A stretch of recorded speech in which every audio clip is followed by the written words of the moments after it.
Bonjour à tous et bienvenue dans Smart Tech. Aujourd'hui, en ouverture, nous allons parler de politique numérique. Nous avons déjà avec nous en plateau Aurélie Lautrin de Seaweek, un réseau social de la vie publique, qui fait partie des 54 personnalités à avoir signé une tribune demandant au gouvernement d'installer une véritable stratégie numérique nationale. Nous discuterons ensemble des attentes du secteur vis-à-vis de l'État. Et ensuite, au cœur de cette émission, nous allons nous intéresser aux boutiques, aux galeries marchandes et savoir si c'est enfin l'heure de la revanche vis-à-vis des géants historiques du e-commerce. En tout cas, de nombreuses initiatives ont émergé et également des technologies commencent à faire parler d'elles et peut-être modifieront-elles le paysage. C'est ce que nous verrons avec 4 nouveaux experts qui nous rejoindront en plateau, également un consultant, pour avoir les idées claires sur ce sujet. Ce sera après les news de Victoire Sicora que nous écouterons vraiment dans quelques instants. Et puis avant de nous quitter, on partira pour le Luxembourg et puis on découvrira une nouvelle sensation du toucher. Alors avant toute chose, je voulais ouvrir cette émission avec vous, Aurélie Lautrin, et cette annonce en fait que l'on attend toujours au moment où on enregistre cette émission. Va-t-il y avoir un secrétariat d'État au numérique ? On pense quand même, oui. En tout cas, un ministère, a priori, c'est non. Qui en sera à la tête ? Quel sera son rôle, ses missions ? À quel ministère sera-t-il rattaché ? Peut-être au Premier ministre ? Ne sait-on jamais. Aurélie Lautrin, moi, ce qui m'intéressait, c'est que dans cette pétition, finalement, justement, vous demandiez à ce qu'il y ait un véritable ministère. Pourquoi est-ce nécessaire ? Alors oui, c'est vrai qu'on pourrait penser que le numérique est un sujet éminemment transverse et que finalement, chaque ministère pourrait finalement s'occuper de ce sujet-là dans la partie qui le concerne. Mais là, je renvoie la question, quid du ministère de l'écologie ? L'écologie est aussi un sujet éminemment transverse. Et pourquoi aujourd'hui le ministère de l'écologie est un ministère phare dans l'organisation du gouvernement? Tout simplement parce que nous sommes dans un siècle éminemment écologique, qu'aujourd'hui, toute politique publique doit être quelque part éco-conçue et doit prendre en compte les impacts environnementaux. Eh bien, le numérique, c'est exactement la même chose. Aujourd'hui, le numérique dépasse largement la sphère de l'économique.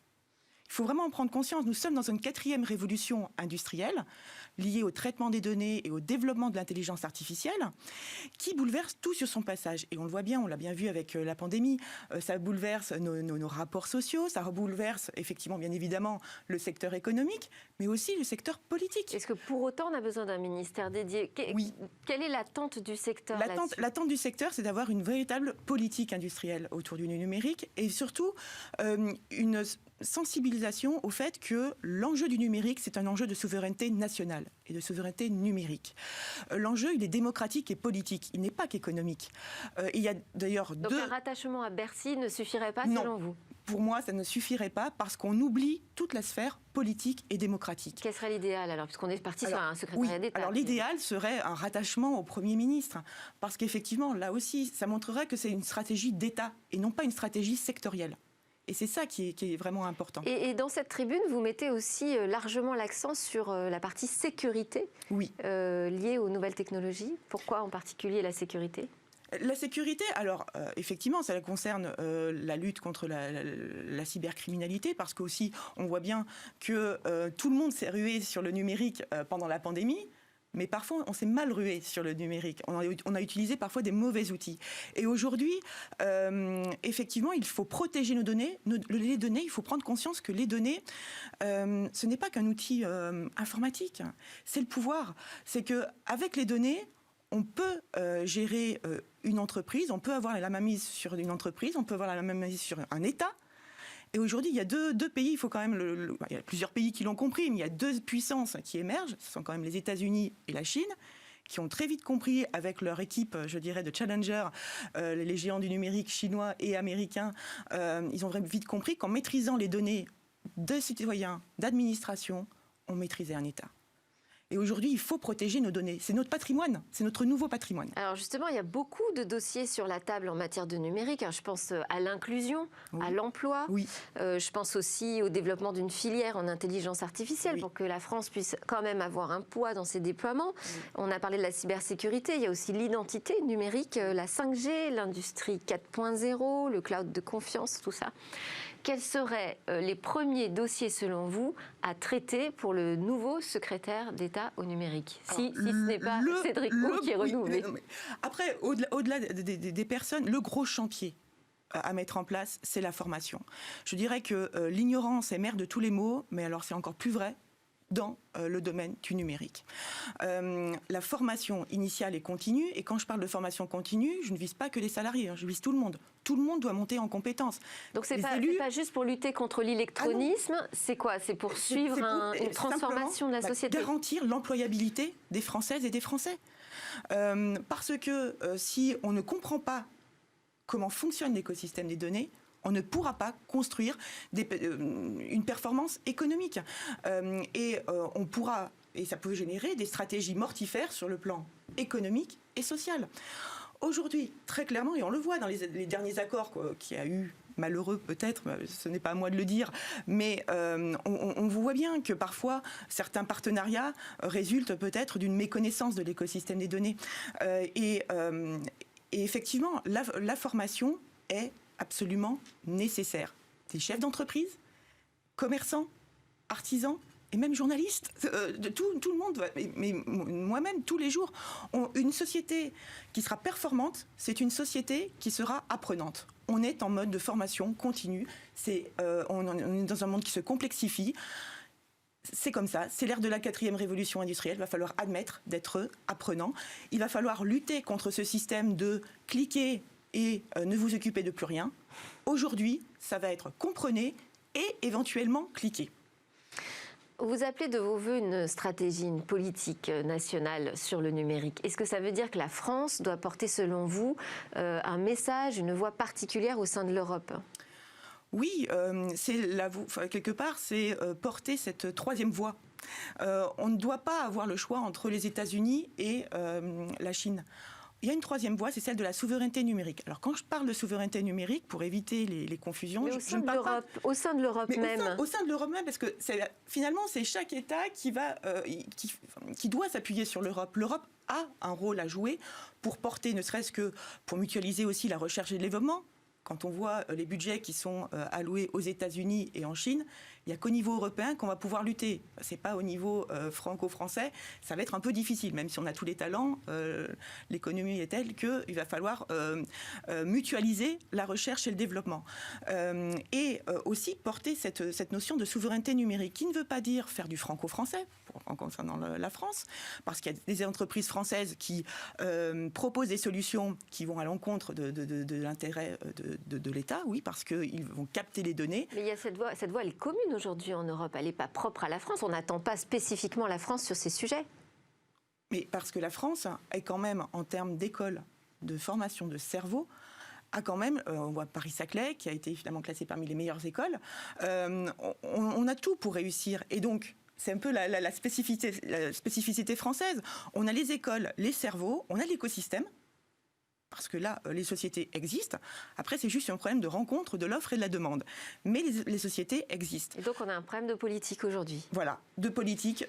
C'est pour ça qu'il faut une véritable politique industrielle française. Merci beaucoup Aurélie Lutrin de Seaweek d'avoir partagé votre point de vue dans cette émission. On enchaîne avec les news qui ont retenu l'attention de Victoire Sicora. Bonjour Victoire. Bonjour Delphine. On démarre avec un cauchemar, le piratage massif de comptes Twitter très célèbres aux États-Unis. Et oui, Bill Gates, Elon Musk, Barack Obama ou encore Joe Biden ont été visés par un piratage aux crypto-monnaies via des messages sur ces comptes, invitant les internautes à envoyer des bitcoins à des adresses données, en proposant bien sûr en échange le double des montants transférés. Et cette fraude a fonctionné. Un total de 12,58 bitcoins, soit près de 116 000 $, ont en effet été envoyés à ces adresses pirates. L'action Twitter a chuté dans la foulée suite à cette cyberattaque. Les explications de l'entreprise n'ont pas réussi à rassurer. Oui, je pense qu'on n'a pas fini d'en parler, effectivement. Côté matériel, on a Xiaomi qui diversifie son offre d'objets connectés. Xiaomi, c'est le 4e fabricant mondial de smartphones, mais pas que. Xiaomi vient d'annoncer une série de lancements, et notamment un écran dédié aux jeux, des écouteurs sans fil, un bracelet électronique, une clé TV ou encore des trottinettes électriques. Ces nouveaux objets connectés seront disponibles dans 70 pays. En France, ils seront commercialisés entre cet été et la rentrée. Et alors, on a une nouvelle par rapport à hier. L'accord que vous mentionnez sur le transfert des données personnelles a été annulé. Et oui, la Cour de justice de l'UE a tranché hier et a décidé d'annuler l'accord Privacy Shield qui permettait aux entreprises numériques de transférer les données à caractère personnel des citoyens européens aux États-Unis. Ce dispositif était utilisé par la majorité des grandes entreprises américaines, pays où les données personnelles sont moins encadrées qu'en Europe. Est-ce que toutes les données sont concernées par cette annulation? Alors non, la décision de la CJUE ne concerne pas les transferts de données dites nécessaires. La Cour a également tenu à préciser la légalité des clauses contractuelles en matière de transfert de données. Alors, vous nous faites voyager avec le nouveau site Windows Swap. Oui, c'est un site qui vous permet ni plus ni moins d'ouvrir une fenêtre sur le monde. Ce projet a été développé pendant le confinement et permet de découvrir des paysages des quatre coins de la planète à travers la fenêtre d'un citoyen du monde. De la rue animée de la capitale britannique en passant par le bord de mer japonais ou encore les montagnes suisses, le résultat est dépaysant. Côté science, les astronomes viennent de découvrir la plus grande structure de notre univers. Oui, et c'est dans la banlieue de la Voie lactée que les astronomes ont trouvé une structure filamentaire aussi gigantesque qu'inattendue. Ce filament de matière est long d'attention 1,4 milliard d'années-lumière et a emprisonné des milliers de galaxies. Merci beaucoup Victoire. Aurélie Lutrin, vous aviez une news qui a retenu votre attention cette semaine, je crois. Oui, le ministère de la Justice hollandais qui a considéré, donc il faudrait analyser précisément la décision qui circule, mais qui a considéré que Microsoft Office 365 pouvait être dans certaines de ses applications contraires au RGPD. Donc énorme. Effectivement, c'est assez surprenant et donc ça mériterait une analyse plus fouillée pour l'instant. Ça vient de tomber, mais effectivement, ça mériterait une belle analyse de décision. Merci beaucoup à toutes les deux d'avoir ouvert cette émission. On va enchaîner avec notre débat et de nouveaux spécialistes.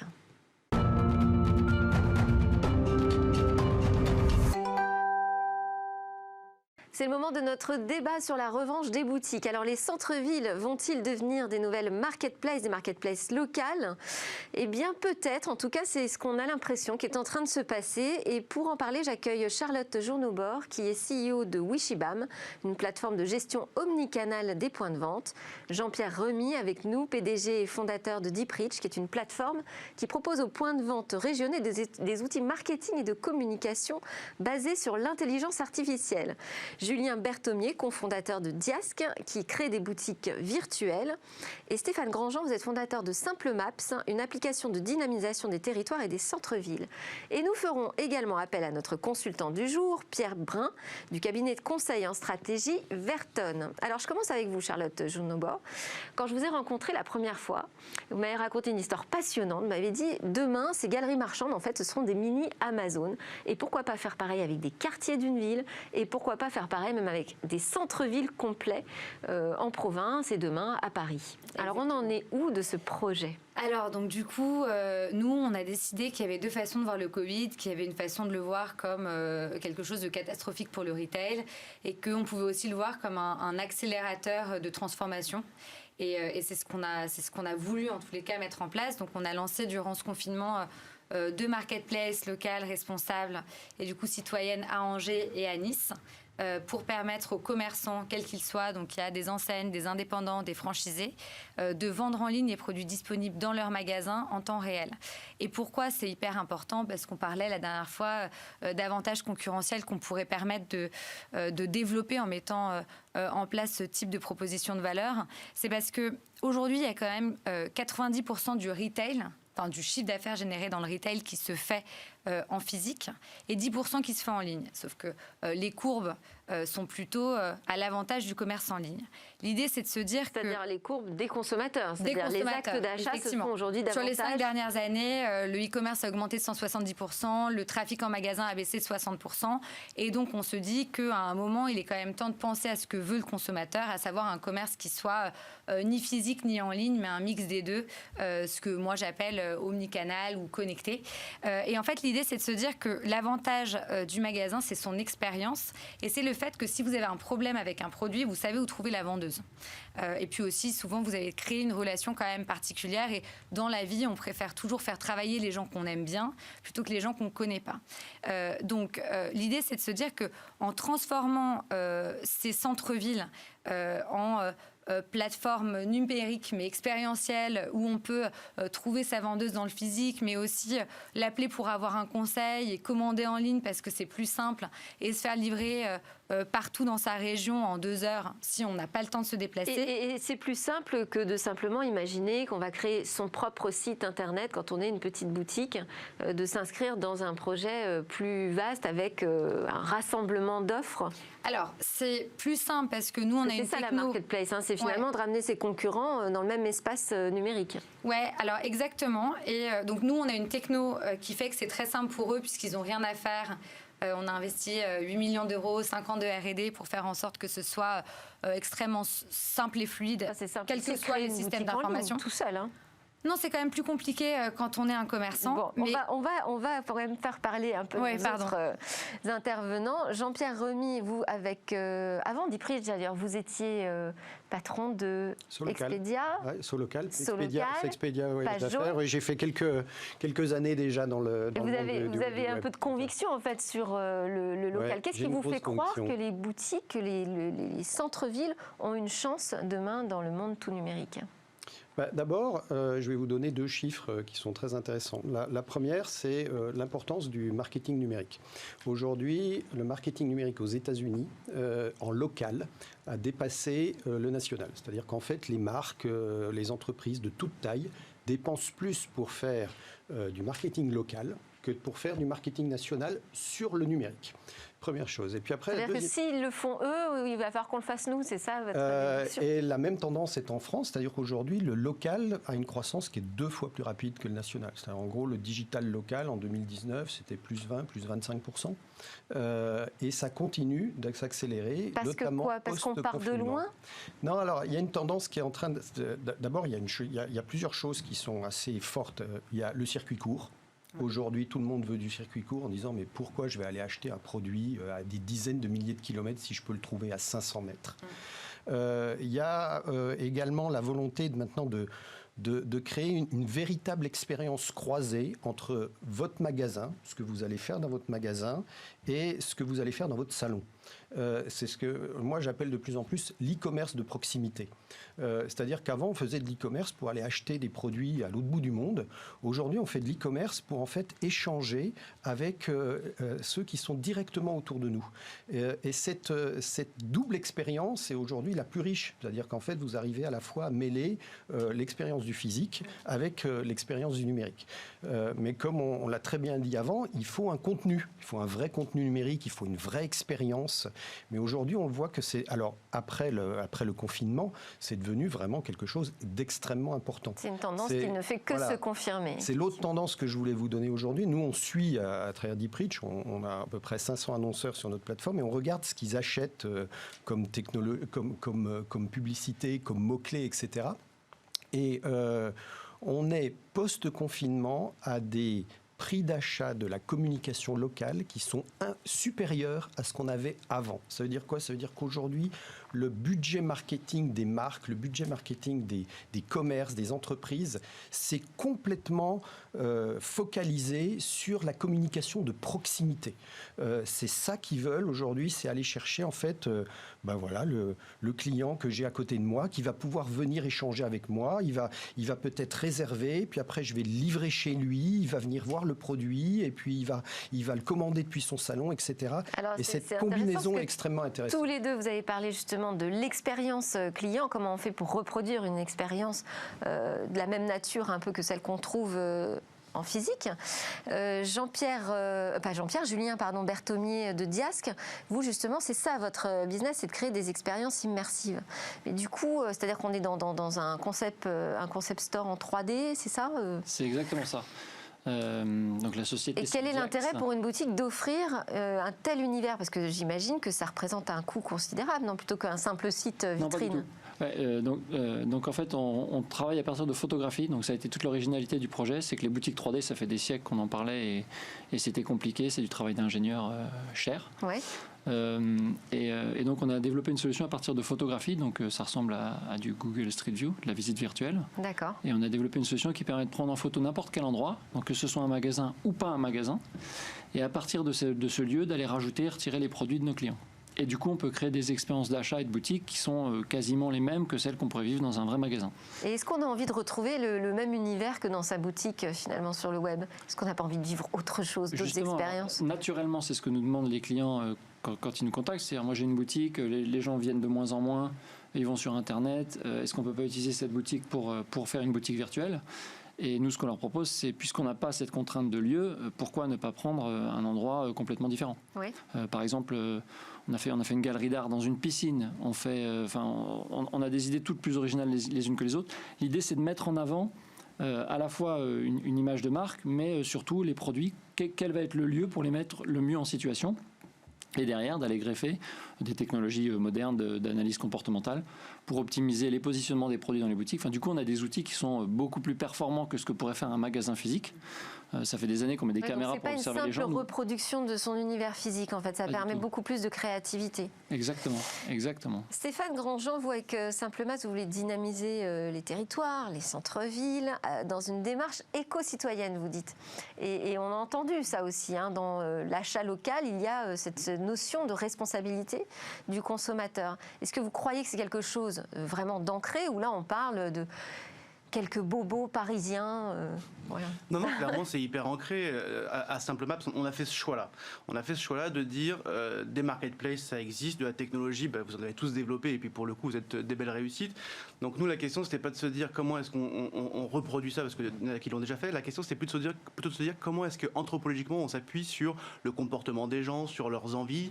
Et là, pour le coup, on est rentré dans un système où on joue avec les gens, on fait jouer les gens avec le territoire, avec tout ce qu'ils ont autour d'eux. On s'appuie sur une carte, comme ça, en plus, on n'est pas cloisonné à des limites de ville, et au final les gens se baladent sur le territoire, vont pouvoir jouer avec ce qu'ils ont autour d'eux, de la culture, de la nature, de l'éco-citoyenneté, et toutes ces interactions de proximité, on les récompense à travers des points qu'on va flécher évidemment derrière en réduction chez les commerçants de centre-ville, ou si vous êtes vraiment sympa, vous pouvez même le transformer en plus en don à des assos.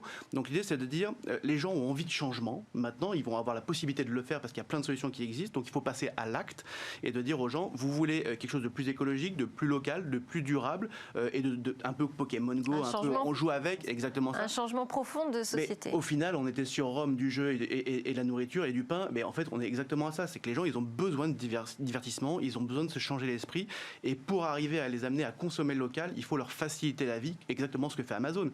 Amazon, les gens n'y vont pas pour le plaisir, c'est parce que c'est simple, on est dans son canapé, dans son bureau, on commande en 3 clics, on est livré chez nous. Il faut reproduire ce système-là. C'est un peu le système du Bon Coin, ce qui avait fait le succès du Bon Coin aussi au démarrage, c'était cette page toute simple d'ouverture qui démarrait par la carte de France, en fait. On commence par le local. Comment est-ce que vous voyez évoluer les choses, Jean-Pierre Remy, sur cette consommation très locale? Aujourd'hui, on voit 3 tendances majeures émerger. Post-confinement, on va dire. La première chose, on a longtemps parlé de drive to store. Maintenant, en fait, les marques disent back to store. Déjà, revenez voir l'expérience que je peux vous apporter en magasin. La deuxième chose, c'est la promotion du circuit court. C'est ce que je disais tout à l'heure. C'est vraiment essayer d'avoir vraiment une relation de proximité extrêmement étroite. Et la troisième chose, c'est ce e-commerce de proximité. Alors, le e-commerce de proximité, il y a deux choses deux éléments pour que ça marche. Le premier, c'est un contenu. Il faut un contenu, il faut une expérience qui soit très intéressante. Et là, on a des expériences autour de la table très intéressantes de ce qu'on peut construire, on va dire, autour de son lieu physique. Et puis la deuxième chose, il faut avoir il faut avoir du trafic. Il faut générer du trafic, il faut générer de l'intérêt. Et on l'a vu pendant le confinement et on le voit surtout depuis le confinement. Moi, j'observe un peu les grands gagnants de cette nouvelle phase. Alors, il y a toujours les 3 mêmes. Google, à travers Google Shopping, Facebook, à travers Facebook Marketplace, et puis Amazon.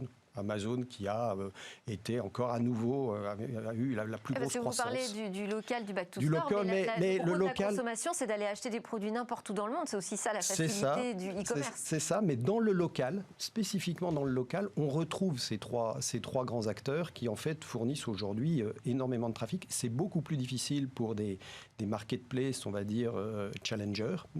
Et puis l'autre gagnant qu'on voit quand même, c'est on va dire ce que moi j'appelle les leaders de catégorie.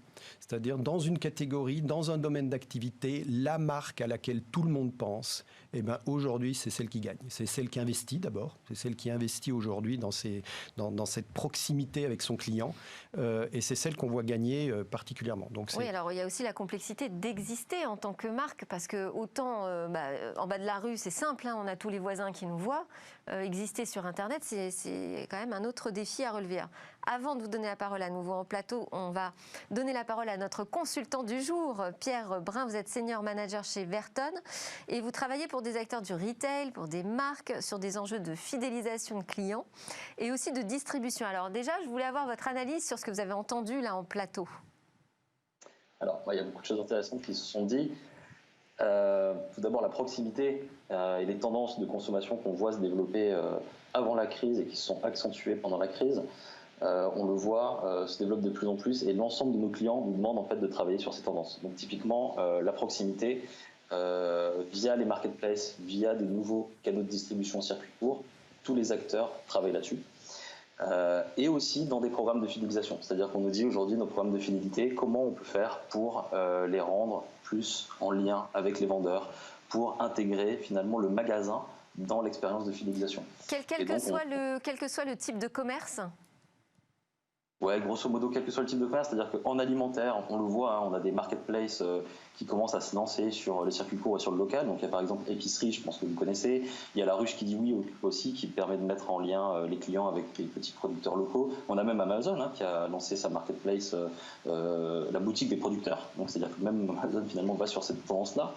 Il y a un petit acteur peut-être un peu moins connu qui s'appelle Proxy, je ne sais pas si vous connaissez, qui est une start-up qui se lance sur le circuit court de poissons. Donc ils mettent directement en relation les restaurateurs, les poissonniers avec les ports de pêche. Donc là, on est vraiment, on court-circuite complètement les grossistes. Donc on le voit dans l'alimentaire, mais on le voit aussi dans le textile, dans le bricolage, des marketplaces de type Mano Mano. Je veux dire, aujourd'hui, je ne sais pas si vous avez vu, pendant le confinement, on a Leroy Merlin qui lance sa marketplace. On comprend bien qu'ils le font parce qu'il y a Mano Mano, qui est la marketplace du bricolage numéro 1 en France, qui est leader sur le marché, et en même temps aussi pour du coup pouvoir récupérer de nouveaux clients. Et Carrefour également vient de lancer post-confinement sa marketplace. Oui, on en a parlé dans Smartech justement. Alors pour Carrefour, c'est un peu plus simple d'exister sur une marketplace, parce que c'est déjà une énorme marque. C'est pas forcément le cas quand on adresse des petites boutiques ou des galeries marchandes. Quels sont selon vous les facteurs clés pour exister à travers une marketplace ? Alors, je pense que ce qui est important pour un commerçant, et notamment peut-être un petit commerçant, c'est de bien comprendre que ça ne doit pas être un canal de distribution qui va venir en substitution de son magasin. Et donc, les marketplaces doivent pouvoir proposer des services qui permettent de créer de l'omnicanalité dans les parcours. Et je crois qu'on commence à le voir se développer. Il y a par exemple le Rakuten qui vient de proposer un service de click and collect. Donc à partir du moment où, via la marketplace, j'arrive à faire venir le client en boutique, ça je pense que c'est un vrai élément qui va permettre de donner envie finalement aux petits commerçants d'aller sur ces plateformes-là. Ensuite, ce qui est important aussi, c'est d'arriver, tant que ce soit possible, de ne pas trop cannibaliser sa clientèle qui passe en proximité dans la rue finalement.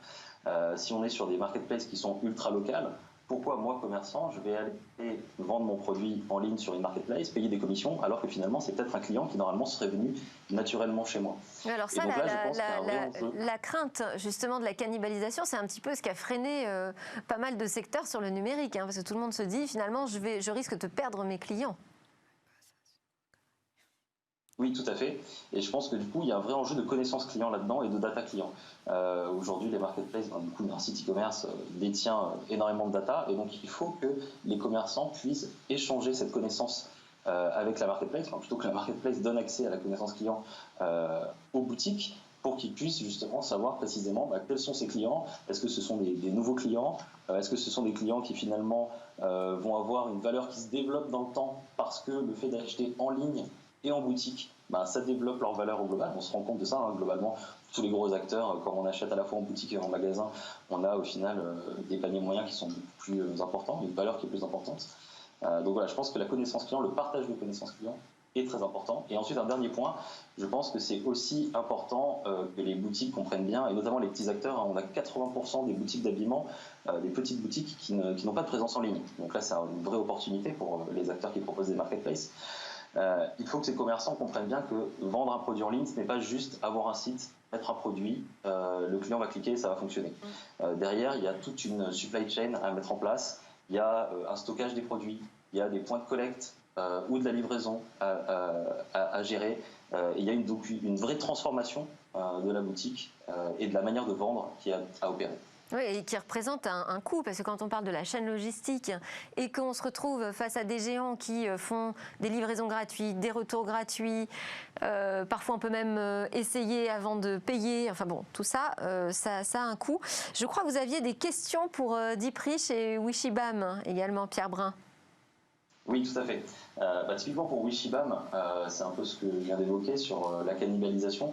Comment Wishibam arrive à convaincre les petits commerçants, ou en tout cas les petites boutiques de quartier, sur cet enjeu de cannibalisation, pour expliquer limite cette cannibalisation. Alors nous, en fait, avant de se lancer sur la partie ville, on a testé notre technologie pendant 2 ans sur les centres commerciaux. Sur lesquels on a montré que finalement un client qui achetait à la fois en physique et en ligne achetait 5,8 fois plus qu'un client qui achetait juste en physique ou juste en ligne. On a montré aussi des chiffres avec des augmentations de trafic de l'ordre de 30% dans les magasins, et les commerçants en fait en font la promotion, les grosses enseignes. Ce qui s'est passé avec le coronavirus, c'est que finalement leur boutique était fermée, donc leur seul moyen de vendre, c'était de vendre soit par téléphone, soit de rentrer sur des plateformes numériques, ou alors de créer leur site marchand tout seul. Et juste, je ne veux pas monopoliser la parole, mais pour reprendre ce qu'on s'était dit tout à l'heure, pourquoi c'est important de rentrer sur une marketplace ? C'est parce qu'une marketplace, c'est le reflet d'une rue.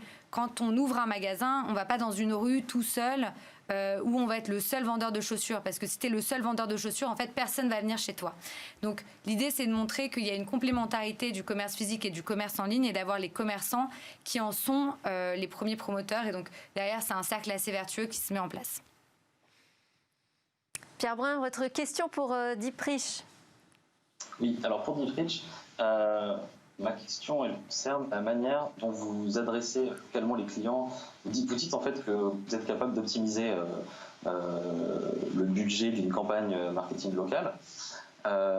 Est-ce que dans l'analyse de la performance justement de vos campagnes, au-delà du ROI, on va dire court-termiste, c'est-à-dire voilà, est-ce que ma campagne à court terme est rentable ou pas, vous faites également des analyses pour regarder si, en fonction du canal d'acquisition qui a été mis en place, ça génère vraiment de la valeur client dans le temps. Parce que c'est ça qu'on remarque souvent, beaucoup de marques ne font pas, c'est d'analyse plus sur le long terme pour derrière pouvoir capitaliser et investir sur vraiment le bon canal d'acquisition.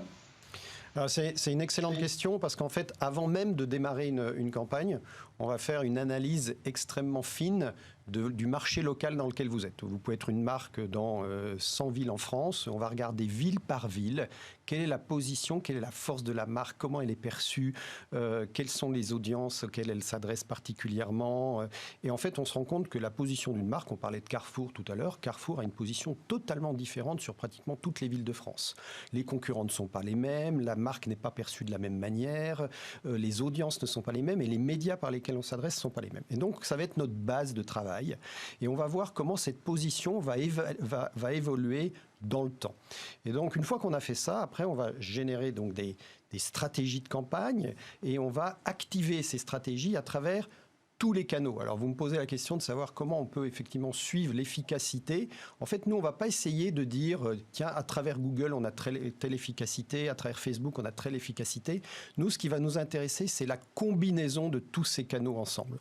Faut bien se rendre compte que quand vous êtes dans une marketplace, c'est très important, c'est le premier pas, mais si vous faites rien, il ne se passera rien. Personne ne viendra chez vous. Donc, il faut les faire venir, les clients. Et l'intérêt, en fait, on se rend compte qu'aujourd'hui, ce qui est très important, c'est d'avoir une stratégie cross-média. En fait, on va combiner tous ces médias ensemble, et on va les combiner de manière simultanée et automatisée. Pourquoi automatisée ? Parce qu'en fait, c'est des toutes petites campagnes. La campagne d'un commerçant en ligne, c'est quelques centaines d'euros. c'est 200, 300 euros par mois.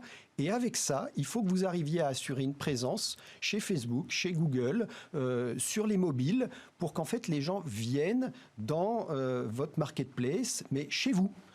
Et donc ça, il faut que vous fassiez de manière totalement automatique et en fonction de ce que vous aurez observé dans le marché dans lequel vous êtes.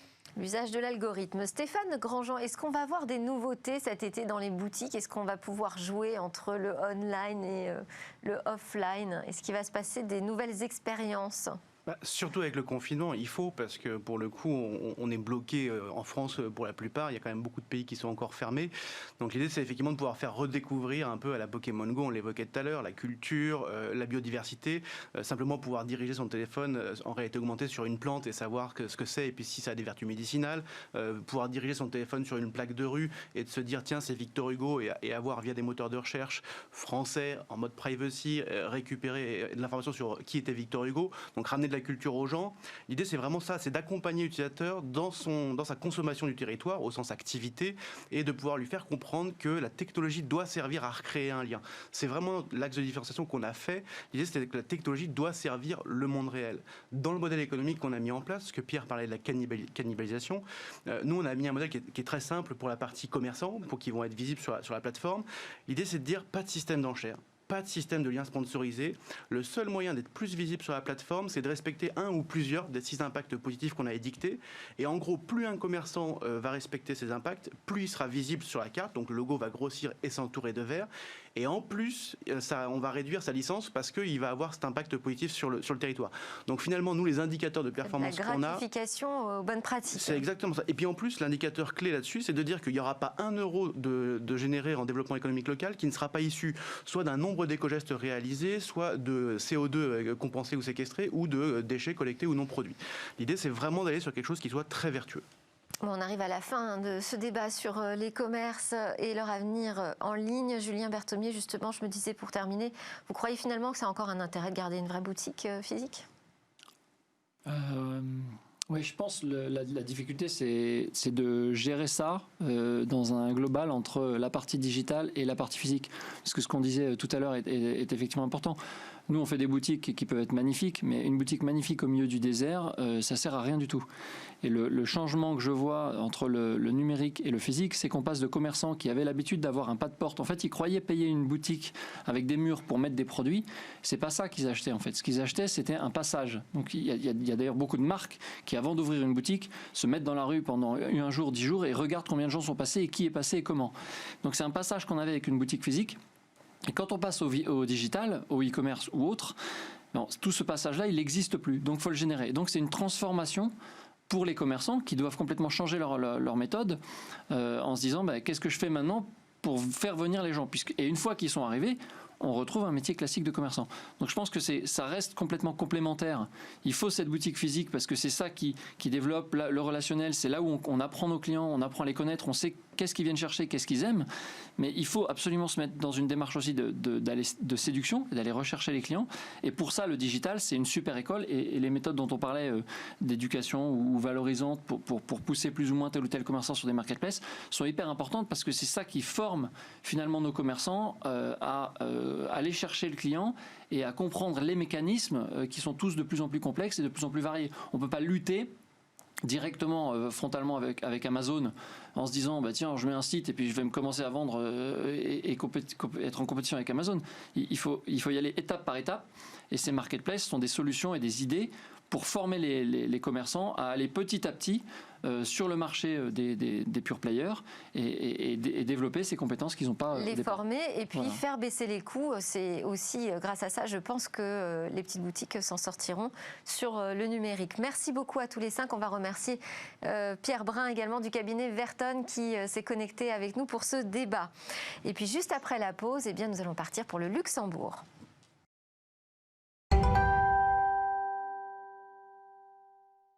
Nous sommes de retour sur le plateau de Smartech. Alors, Charlotte Jounobor a dû partir pour un rendez-vous, mais nous sommes toujours avec Jean-Pierre Remy de Deepreach, Julien Bertonnier de Diaxin et Stéphane Grandjean de Simple Maps. Et puis, nous sommes connectés avec le Luxembourg, notre guide au Grand-Duché, Charles-Louis Machuron, et le fondateur de Silicon Luxembourg. Et aujourd'hui, il va nous parler d'une start-up qui monte au Grand-Duché. Bonjour Charles-Louis Machuron. Bonjour Delphine Sabatier. Alors, quelle est cette start-up qui monte? Alors, cette semaine, j'avais envie de vous parler FinTech et RegTech et gouvernance d'entreprise en particulier avec la start-up Stampify qui a décidé de digitaliser tout le process de gouvernance d'entreprise et qui est une des FinTech qui monte au Luxembourg. Et gouvernance d'entreprise, c'est-à-dire concrètement, qu'est-ce qu'on retrouve comme outil? Alors concrètement, donc la gouvernance d'entreprise, ce qu'il faut bien comprendre, c'est que aujourd'hui, c'est pas un secteur qui est très digitalisé et l'objectif principal, c'est vraiment de simplifier les process et d'enlever tout type de documents papier pour les entreprises dans leur gouvernance. Donc cette start-up, elle a mis en place une plateforme qui permet donc aux entreprises de pouvoir gérer leur comité exécutif, conseil d'administration, réunion via cette plateforme, de pouvoir signer des documents de manière traçable avec la blockchain via cette plateforme et de pouvoir aussi tenir le registre aussi des bénéficiaires économiques de l'entreprise, donc de manière entièrement digitale et traçable avec cette couche blockchain. Alors vous disiez que c'était né d'un besoin très fort pendant le confinement, on le comprend, mais du coup, est-ce que cette start-up est née aussi de manière très opportuniste pendant cette période ? Alors, non, la start-up existait déjà depuis quelques temps. C'est vrai qu'ils étaient en train de préparer le lancement vraiment de leur plateforme. Et voilà, quand le confinement est arrivé, en fait, eux, ils étaient déjà prêts avec leurs solutions techniques et ils ont profité de cette période pour lancer en avance, ce qui est à noter, ce qui n'est pas souvent le cas dans les startups, donc lancer en avance leur plateforme auprès des entreprises. Et leur projet de déploiement, c'est quoi? C'est arriver sur le marché français, par exemple? Alors effectivement, ils ont des fortes ambitions européennes, donc déjà être un acteur luxembourgeois reconnu, et puis eux, ils veulent vraiment s'imposer comme un leader européen de la gouvernance digitale des entreprises. Donc tous les marchés les intéressent. Et ils viennent de nommer hier un directeur des opérations pour les aider justement à structurer ce développement, à structurer les process et structurer aussi leur lien vis-à-vis du régulateur. Bon, on pourra dire qu'on a annoncé leur arrivée très tôt dans Smartech et c'est grâce à vous, Charles-Louis Machuron de Silicon Luxembourg. Merci beaucoup. Et bien merci, maintenant, bonne journée. Je vous propose que l'on parte dans les labos de recherche, découvrir ce qui se passe du côté des interfaces haptiques.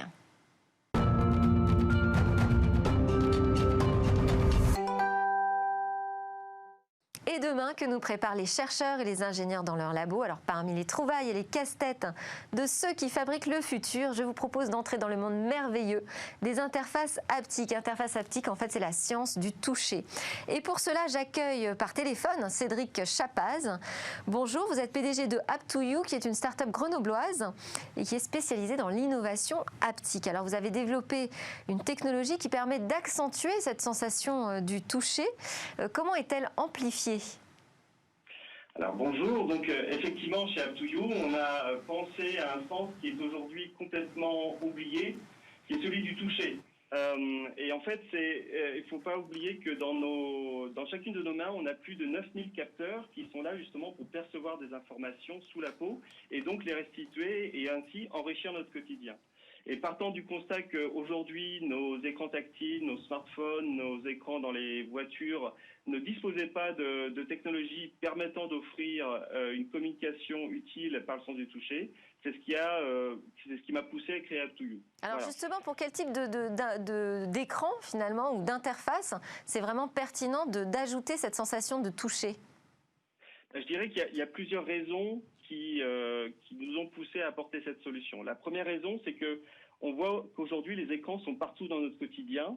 ça va être votre smartphone, ça va être une borne interactive pour acheter des billets, ça va être également l'écran qui va être intégré dans votre véhicule, dans votre voiture, et à chaque fois, il y a une problématique pour récupérer l'information par le bon canal de communication. Je vais prendre un exemple très concret qui est celui de la voiture. Vous voyez qu'aujourd'hui, la taille de l'écran qui est encastré dans le tableau de bord est de plus en plus importante, et vous allez contrôler le GPS, tout ce qui est multimédia, la climatisation, sauf que le temps que vous allez passer à regarder votre écran, c'est du temps qui va vous manquer pour ne pas voir, par exemple, un passant qui traverse la route devant votre voiture.